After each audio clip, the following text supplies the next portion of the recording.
Welcome to ISL Enabled Virtual Lab of CSIR. Hi, I am Sritama and this is my sign name. I grew up in the world of stories. Stories of adventures, mysteries, and of problem solvers. Stories of detectives and of ancient civilizations. These were my escape into a world of excitement. I also wanted to have my own fun in solving mysteries. I wondered if I can extract colors from leaves and flowers and put them on my clothes. How long will the colors stay? I was also curious about cosmetics and what was inside these things. Little did I know that I was becoming a scientist in my own way. The teachers realized that I took a lot of interest in studies, and I loved the process of getting to the answer. They allowed me extra time before and after the laboratory classes to play around and experiment a little. I took part in many science fairs and exhibitions. With my friends, I could build models, and I was also able to carry out demonstrations of the simplest of chemical reactions. People around me translated my interest in living things and chemicals to studying medicine. I couldn't clear the medical entrance exam in my first attempt. This opened up the possibility for me to study basic science at an undergraduate level. Thanks to my high school teachers, I picked chemistry.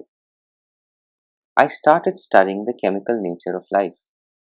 My parents thought I will reappear for the medical exam. They asked me to fill the form and told me to work harder so that I could clear the exam this year. But I was rather immersed in molecules, atoms, electrons that make up cells. I learned that cells value their individuality.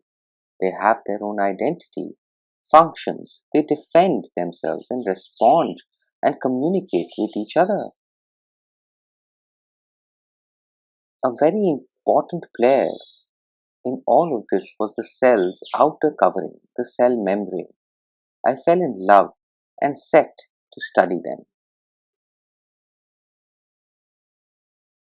I joined Professor Amitabh Chattopadhyay's lab in the Center for Cellular and Molecular Biology for my PhD.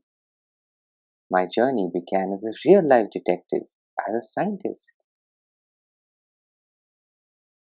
I listened to fats and proteins on the cell membrane talking to each other. They speak in an alien language. I was able to get tools which translated their interaction into electrical signals.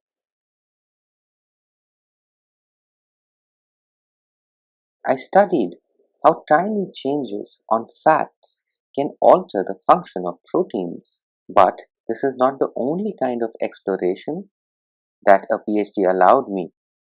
It also showed the difficulties for minorities to find their space in science.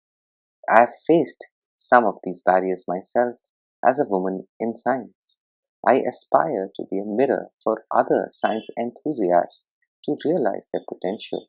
I want to advocate for adding diversity in the scientific community. Everyone deserves the excitement of science because science progresses better and society benefits more when different perspectives come in together.